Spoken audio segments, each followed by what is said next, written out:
Gewoon mij is Vlieland voor mij het vakantieeiland. Een eiland om bij te komen van het harde werkje, om uit te reizen, om een goed boek te lezen.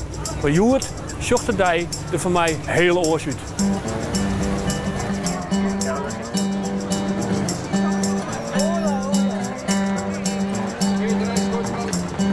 We gaan stort. Ja. Oké, dankjewel mevrouw. Zal ik hem even pakken, Bob? Ja, prima. 1 euro. Oké, waarom? Je ziet hem zo verschijnen. Doei. Bob is een begrip op Vlieland. Ja, Bob is een begrip. Nee, Bob is badgast Bob, basketbal Bob, bagage Bob. Ik blijf de outboard modus, zeg maar. Ander tempo hier, hè? Absoluut, absoluut. Heerlijke tempo, heerlijke tempo.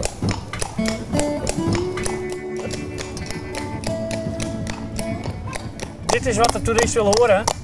Dit willen de toeristen heel graag horen, absoluut, absoluut. Natuur, natuurlijke wijze.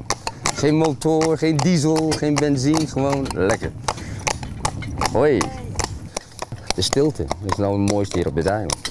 Je hoort het water, je hoort de zee, je hoort de wind door de bossen. En, je hoort ook de paard en wagen af en toe als het tijd is om de bagage gewoon te brengen. Het is een baan zonder stress. Nee, er zit wel een beetje stress in. En de factor dat je wil graag dat de mensen worden bediend, dat ze hun bagage op tijd krijgen. Dat je alles bij elkaar houdt. Voor de mensen zelf, die zijn het grootste stresspunt. Ja, schuif door en op je billen zitten, hè? Op je billen. En waar gaan we nu naartoe?